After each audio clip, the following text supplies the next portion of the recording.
Good evening to one and all. Welcome you all to the daily Indian Express newspaper analysis for the date 27th as well as 28th September 2023, brought to you by Ganesh IAS Academy. Okay, let's get into the today's newspaper analysis. So these are all the important articles which we are going to look into the today's newspaper analysis session. Have a look into it.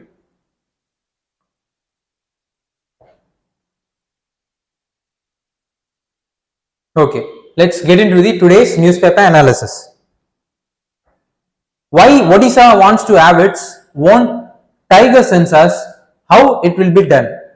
So this is the news. From the heading itself, we could able to come to a conclusion that Odisha is going to conduct its own tiger census. Why? Because we will look into it.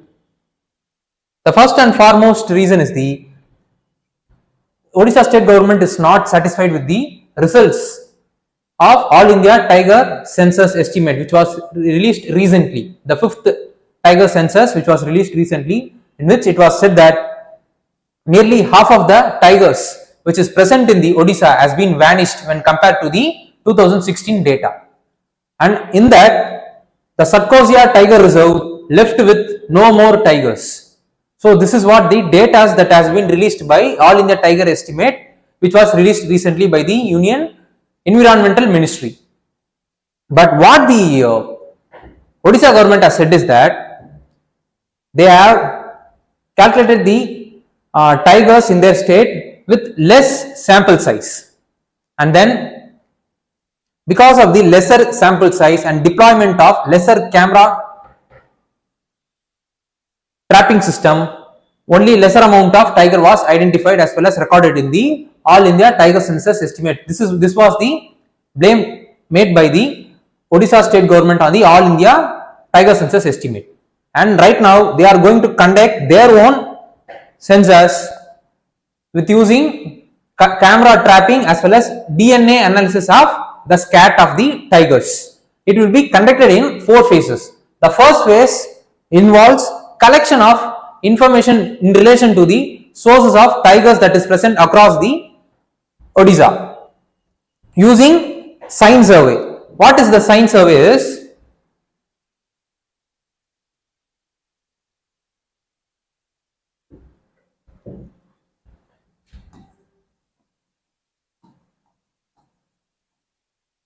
Detecting the presence of tigers using their pug mark as well as the scat and their killings,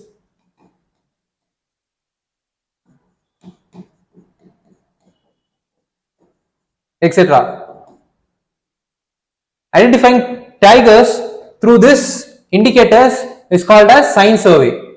So first they will be locating the sources of tigers through this sign survey, and after that in the phase 2 of the tiger census only, the actual groundwork of recording the data in relation to the number of tigers that is present in the Odisha will be made. Thirdly, the camera traps will be the data that has been collected in the camera traps will be analyzed, so that the redundancy the tiger data will be neglected. And then in the 4th as well as 5th analysis, the camera trap as well as the DNA findings, the analysis of the pug marks, scat as well as the killing of the tigers, those kind of data, DNA's analysis will be made.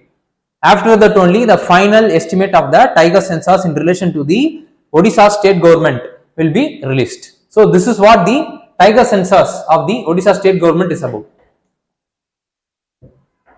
And how the news is being related to the civil service examination is, under prelims the news is related to general issues on environmental ecology. Similarly, under mains it is related to GS paper 3, conservation, environmental pollution, degradation, environmental impact assessment. Okay, let's get into first what is All India Tiger Estimate is about. It is the census being conducted by government to collect the data related to the tigers that is present across the India. So it will be conducted every once in 4 years, and it will be conducted by National Tiger Conservation Authority, a statutory authority which was created under Wildlife Protection Act 1972.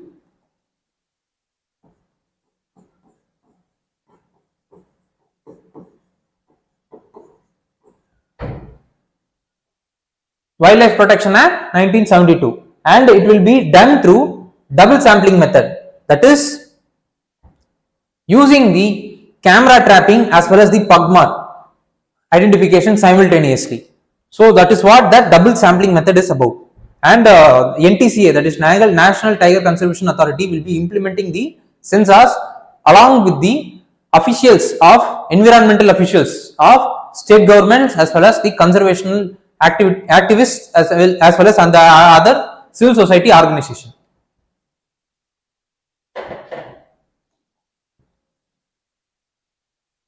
And recently the 5th tiger census has been released, and what it has said is that India is home to nearly 75% of the world tiger population, and this year's tiger finding has shown that nearly 6.1% of tiger population made a growth when compared to the previous census, and in that Madhya Pradesh occupies the topmost rank in the number of tigers that is present. Secondly, it comes the Karnataka with 563 tigers. Thirdly, it is the Maharashtra with 444 tigers, and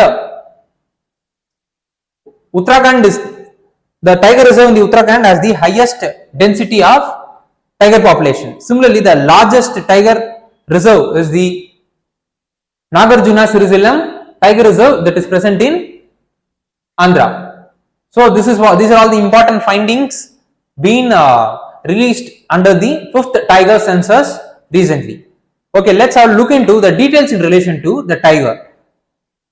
It lives in a climate that varies from Siberian types of climate to subtropical as well as tropical type of climates, and it belongs to genus Panthera member, and nearly 8 subspecies of tigers are present across the world.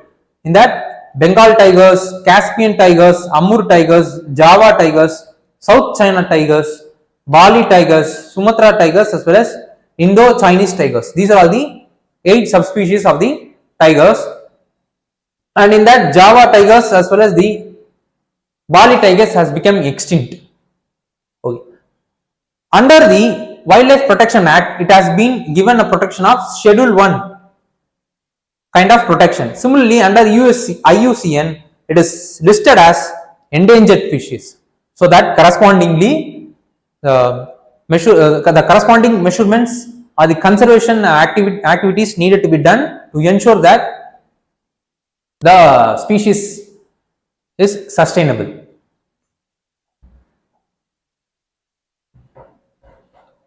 And under CITES, it comes under Appendix 1.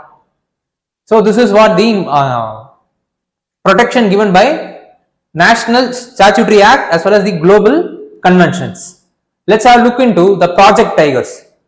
It is the scheme which was implemented by central government under Ministry of Environmental as well as Forest and Climate Change from 1973. From starting of its implementation till now, the Project Tiger has been successful because of the increased number of tigers which we could able to find from the estimates that was released in the recent tiger census, and it is being implemented by again National Tiger Conservation Authority to ensure that maintenance of viable population in the tiger that is present across the country, so that the tiger related ecosystem and the ecosystem related livelihood of the people will be safeguarded. So this is what the important objective for implementation of Project Tiger is about.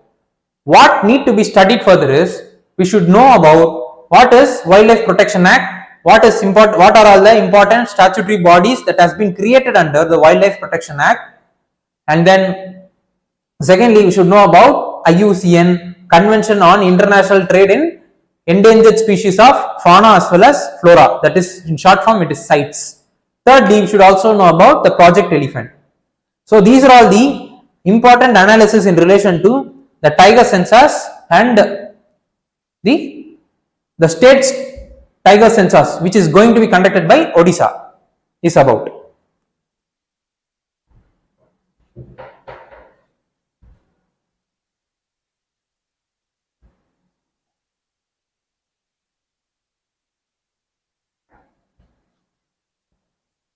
Cancer's gender problem.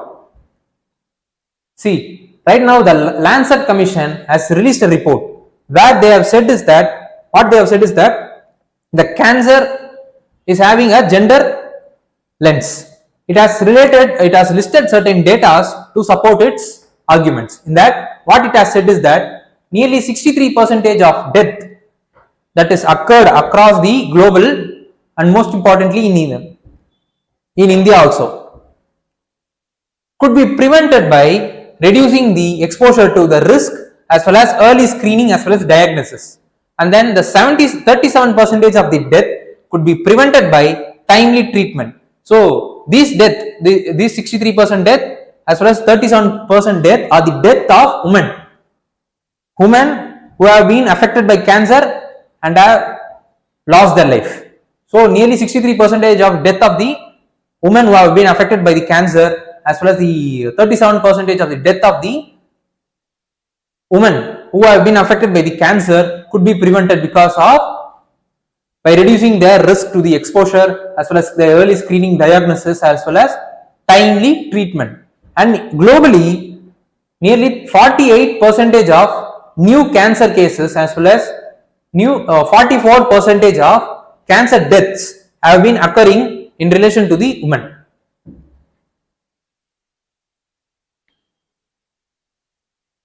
And then it has mentioned certain list of challenges. In that, challenges in providing cancer care, providing a cancer care to a woman is, first and foremost, is the women are underrepresented in giving treatment to the cancer related incidents in India and also across the global. Similarly, there has been sexual harassment has been taking place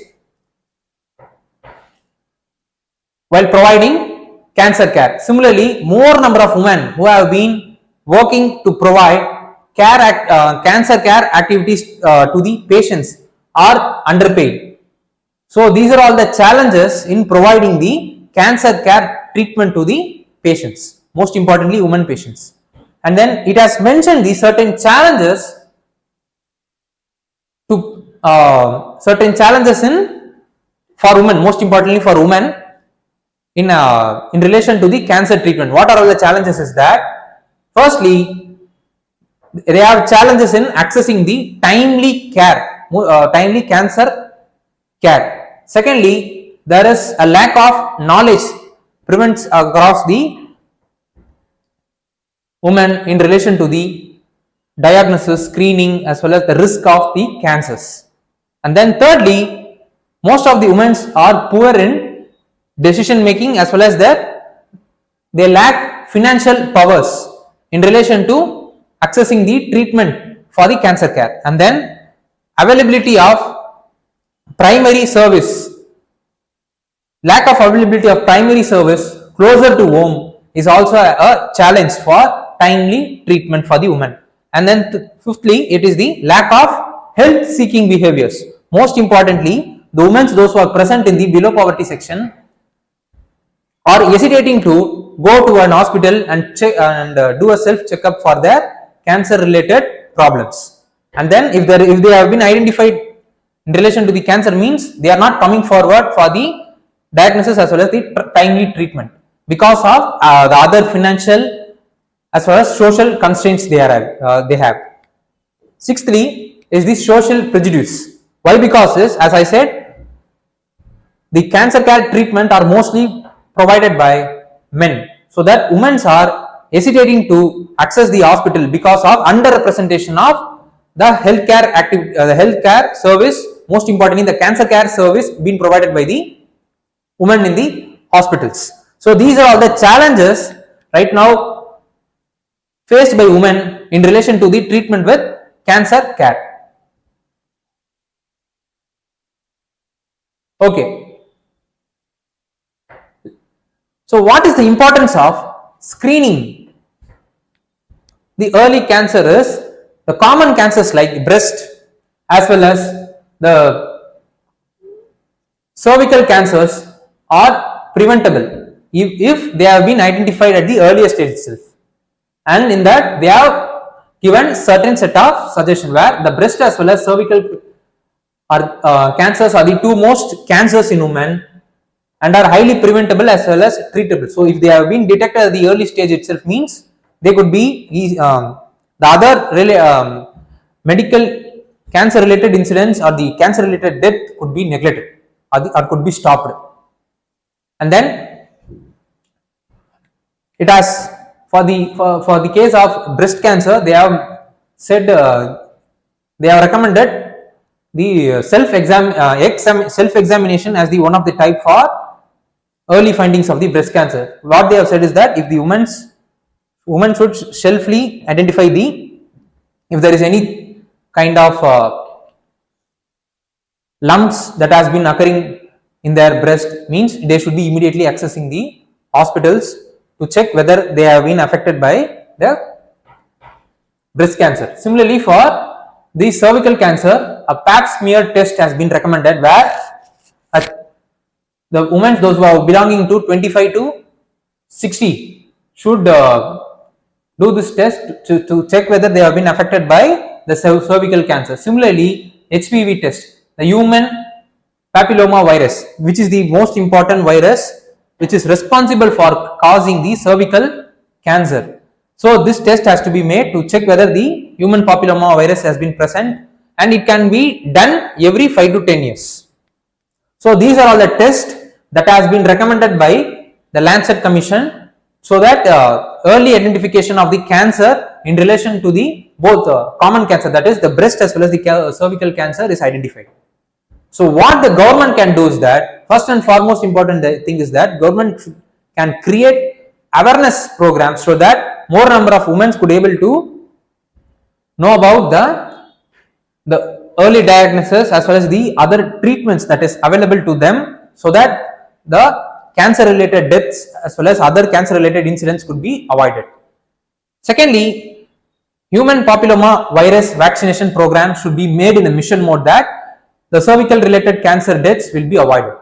Thirdly, the follow up of the patients, those who have been identified with the cancer, should be made in a strict as well as mission mode. So these are all the things which the government can do.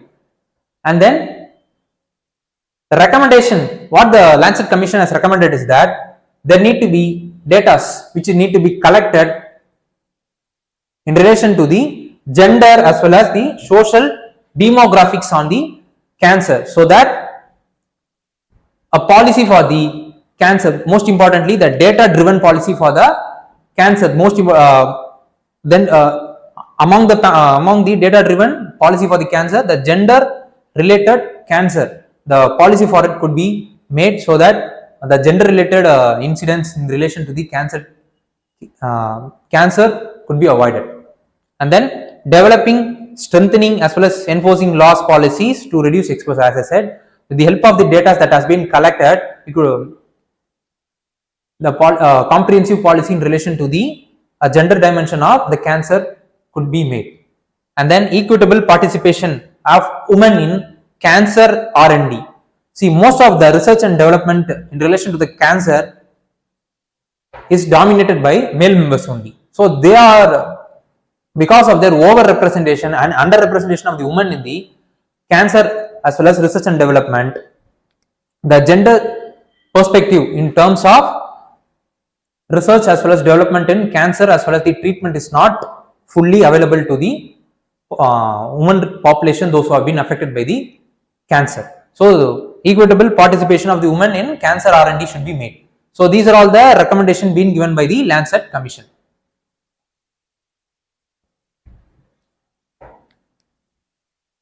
So the news is related to, under prelims it is related to general science. Similarly, under mains it is related to awareness in the field of IT, space, computers, robotics, nanotechnology, biotechnology, as well as issues relating to IPR. Okay.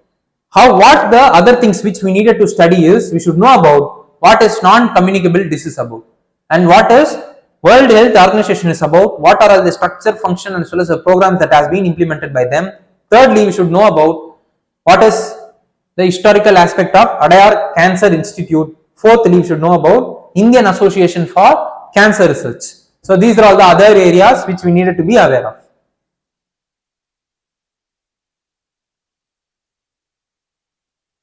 Government accepts over 10,000 MSME claim worth 256 crores. See, government has accepted the 256 crore refund claim by the MSME under dispute resolution scheme called Vivad Se Vishwas 1. So we will look into the analysis in the upcoming slides. How the news first has been related to the examination is, under prelims it is related to economic as well as social development. Similarly, under mains it is related to Indian economy and issues relating to planning, mobilization of resource, growth, development and employment, which comes under GS paper 3.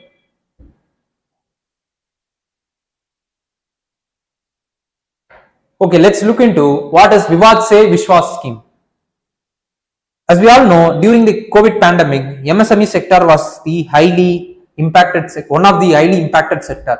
So in order to provide relief to the MSME sector, this Vivad Se Vishwas scheme was made. It was implemented under Department of Expenditure, which comes under Ministry of Finance, where they will be refunding the performance 95% of performance security as well as 95% of bid security, and then the liquidated damage forfeited during the COVID-19 by the government, central government departments as well as other central government public sector undertakings, where it will be 95% of the fund performance security as well as 95% of the bid security, and then the 95% of the risk taking fund will be refunded to the MSMEs.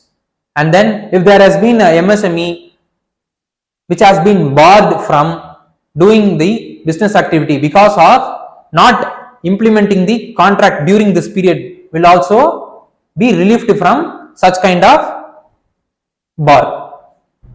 So these are all the important relief that has been given under the Vivad Se Vishwas scheme for the MSMEs, those who are claiming for those security fund as well as revoke of their bar which has taken place during the COVID pandemic for the non-enforcement of the contract. So these are all the schemes, importance of the schemes and the implementation authority of the scheme is about. Okay, let's look into the MSMEs as well as their analysis about. First and foremost is the change in the definition. Initially it was the investment in plant and machinery or equipment. Based on this only, the MSMEs will be classified.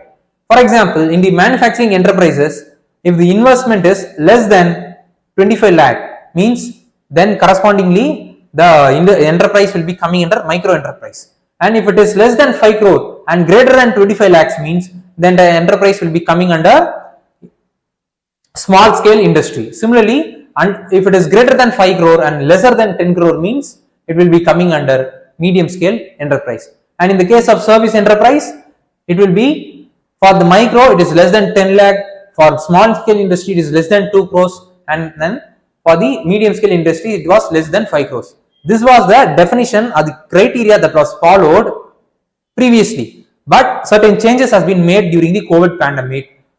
What is that? Is the common criteria for differentiating the micro, small as well as medium as well as large scale enterprise for manufacturing and service enterprises, where the investment as well as the turnover criteria has been considered. If the investment is less than 1 crore, means, and also the turnover is less than 5 crore, means, then correspondingly the manufacturing as well as the service enterprise will be classified as micro enterprise. And if the investment is less than 10 crore and the turnover is less than 50 crore, means then the enterprise will be calculated as the manufacturing as well as service enterprise will be calculated as small enterprise. And then if it is less than 50 crores and less than the turnover is less than 250 crores, means it will be classified as medium scale enterprise.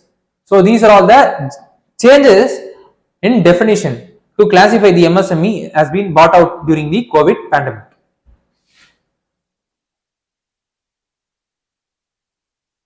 So let's have a look into the MSMEs in India. The share of MSMEs in gross value added in the GDP is 29.2% during the 2021-22 period, and MSMEs manufacturing in the all India manufacturing output is 36.2% in 2021-22 period, and their share of export is 43.6%. So that kind of importance they are having in terms of contribution to the gross value added in the GDP and then the share of their exports. But it has faced with certain challenges. What it is first and foremost challenge is the lack of access to the credit. Similarly, lack of skills for the workers. So there has the MSME sectors has been struggling because of the lack of skilled human resource, and also they lack potential to reskill as well as the upskill the already skilled employees according to the changing nature of the technologies. And then absence of managerial as well as marketing skills also hindering them to capture the vast majority of the market. And then they lack in the, because of the lack of access to credit and lack of skilled human resource, they lack the adaptation of the latest technologies. And then they face unequal competition with the big corporates, and then lack of standardizations across the MSME products as well as the human resource that has been involved in the production of the MSME products, so on and so forth, is also one of the major important challenges for MSMEs in India. Okay, what is the advantage the MSME have is that first and foremost is it is one of the important backbone for India in providing employment opportunities for the youth as well as the skilled workforce, and also semi-skilled as well as unskilled workforce, and also it is one of the important contributors for the exports from India, as a result of which it is one of the important contributor for the forex reserve earning by India. And then presence of MSMEs will ensure that the big industries operation will be sustained. So the sustainability of the big corporates or big industries depends upon the strength of the MSMEs. If the MSMEs is so strong in an economy means, then correspondingly the big industries will be performing better, because MSMEs will act as important supplier of raw materials for the raw materials as well as intermediate goods for the big industries. And then strengthening of MSMEs will ensure the increased government revenues.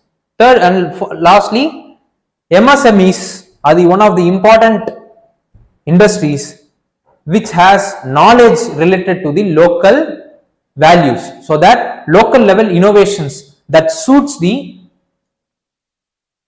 people's need will be made through mostly by MSMEs only. So what needed to be done is the forming clear policy, so that the MSMEs will be formalized, so that the production process will be standardized, and there will be a mechanism, as clear and transparent and accountable mechanism for their access to the credits will be taking place. Secondly, there need to be a schemes as well as supportive grants need to be made, so that the adaptation of the technology by the MSMEs will be made as soon as possible, so that they could able to access the vast majority of the market. And then liberalizing the tight regulations that has been made on MSMEs, and then skilling the employees. These are all the things that needed to be done to strengthen the MSMEs, most importantly the MSMEs in India. The initiatives that has been taken by government are, first and foremost is the MSMEs Equity Self-Reliant India Fund. Secondly, no global tender for procurement up to 200 crore by government departments as well as the central public sector undertakings. And then Champions Portal. And then inclusion of wholesale and retail trade as MSMEs. And then Make in India, Digital India, Atmanirbhar Bharat, and Udyam Assist platform. These are all the things that has been initiated by government to promote the MSMEs in India. So what need to be studied further is, we should know about what is the national manufacturing policy is about. What are all the important targets that has been mentioned in the policy, and what is the status of the what is the status of the targets that has been achieved, which is mentioned in the policy. And then what is industrial policy, the current industrial policy, and then again the targets that has been specified under the policy, and what is the current status of those targets. Thirdly, we should know about what is eShram portal, and what is the important objective for creating that portal, and which ministry is responsible for implementing the portal. So these are all the other areas which we need to be aware of. So this is what the analysis in relation to the MSMEs and also UPSC scheme is about.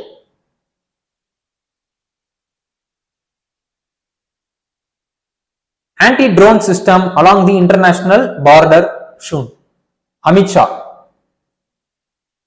For Home Ministry, Amit Shah, during the meeting in the North Zonal Council, he has said is that the anti-drone system will be deployed along the international border for strengthening the security. And then smuggling of arms, ammunition, narcotics across the international borders to Jammu Kashmir and Punjab is one of the major security problems in the northern side of northern part of our country. So in order to overcome this, the anti-drone system will be deployed. This is what the statement been given by our Home Ministry during the National North Zone Council meeting. Okay, how the news has been related to the examination is, under prelims, the news is related to current events of national as well as international importance. Similarly, under mains, it is related to security challenges and their management in border areas, linkage of organized crimes with terrorism. Okay, let's have a look into the analysis in relation to the cross-border terrorism. There are two types of cross-border terrorism. First and foremost is the state-sponsored terrorism. It is the terrorist activities being sponsored by the state government for achieving their political objectives. And in the case of non-state actor terrorism, it is the other actors, apart from the state representatives, will be sponsoring the terrorism to achieve their own self-intended objective. And then what is the main reason for the spread of the cross-border terrorism is the conflict as well as tension, which has arisen across the border countries because of historical, cultural difference as well as the linguistic difference one and so forth. And then regional aspirations, regional fundamentalism, these are all it is also one of the important cause for increasing the border related cross-border terrorism. And then radicalism, most importantly the radicalization of the younger youths, those who have been present across the borders, it is also acting as one of the causes for the cross-border terrorism. And then climate change, because of the changes in climates that is happening right now, there has been scarcity of the natural resources like water, rainfall is happening. The best example is the Sahel region in the African continent. It is the region which has been affected by the climate change, as a result of which scarcity of the natural resource is happening there. So because of the scarcity of the natural resource, the countries are fighting, and most importantly the youths are getting into the terrorist activities to capture the limited natural resource that has been present there, so that their livelihood as well as their people's livelihood will be sustained. So what is the issue in tackling the cross-border terrorism is, first and foremost is there is no common definition for terrorism.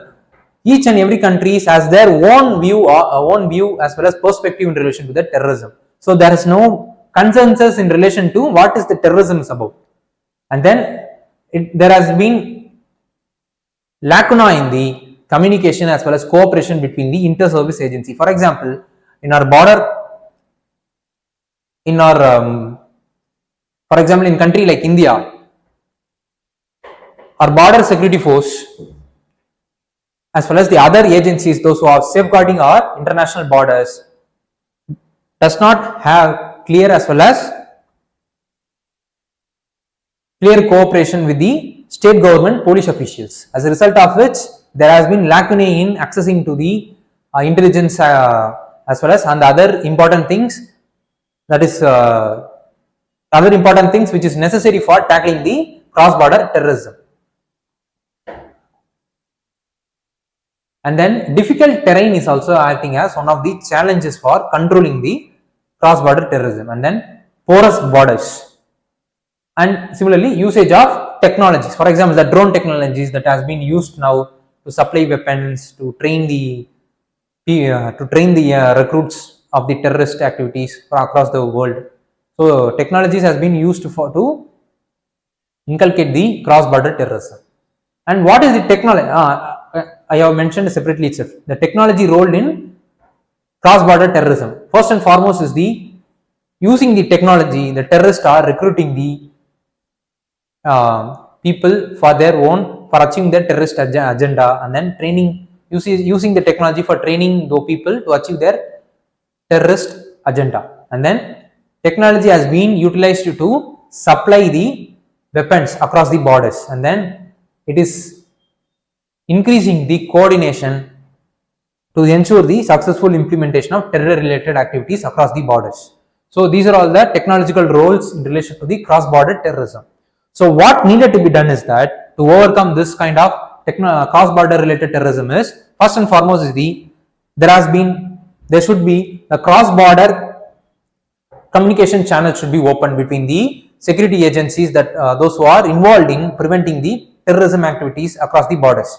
And also there need to be important coordination or the communication need to be made within the security agency itself. For example, on the security agency that is safeguarding the borders, as well as those state government officials needed to clearly cooperate so that there won't be any kind of cross-border terrorist activities that has been occurring. And then strengthening the communication channel, as I said, the byproduct of increasing coordination is the strengthening of communication channel. And then increased technologies needed to be deployed along the border areas to ensure the early detection of the terror related activities that is occurring across the border areas. Okay, let's have a look into the zonal council, because this is the statement that has been made by our Home Minister during the North Zonal Council meeting. Okay, well, let's look into what is the zonal council meeting is about. It is the idea which has been initiated by our first Prime Minister Jawaharlal Nehru in 1956, and because of the idea of the Nehru, it has been established under State Reorganization Act 1956 as a statutory body. It is not a constitutional body, and under the State Reorganization Act 1956, 5 zonal council has been made. First is Central Zonal Council, and then Eastern Zonal Council, Northern Zonal Council, Western Zonal Council, as well as Southern Zonal Council, where these states of these region will be a part of. And then the Northeastern Zonal Council does not comes under State Reorganization Act. This is the important prelims fact. It is created under Northeastern Council Act 1972, and in that Home Ministry is the chairman of the council, each council, and the Chief Minister of respective council will be acting as Vice Chair in rotation wise. And what is the importance for creating the zonal council is integration of the states, and then increasing the cooperation between the states. As a result of which, the development related initiatives will be implemented across the states, and then to weed out the regional fundamentalism as well as linguistic and other ethnic fundamentalism that is present across the country, which act as threat to the integrity of the country. So this is what the important objectives the zonal council is made of. So what need to be studied further is, we should know about state reorganization, the historical aspect of the state reorganization. Secondly, we should know about what is cybercrime, what is the causes, challenges, and what are the steps being taken by Government of India to overcome these cyber threats. Thirdly, we should also know about the Vibrant Village scheme, one of the important scheme being implemented to develop those border areas so that the cross-border related terrorism activity does not take place. So this is what the overall analysis in relation to the cross-border terrorism and the details of the zonal council is about.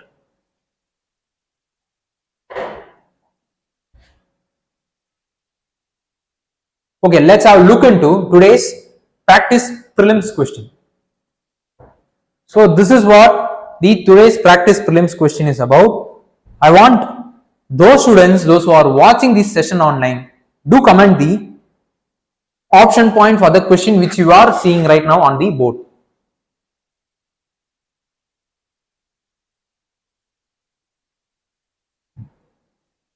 Okay students, with this we have come to a end of the today's section. So thank you.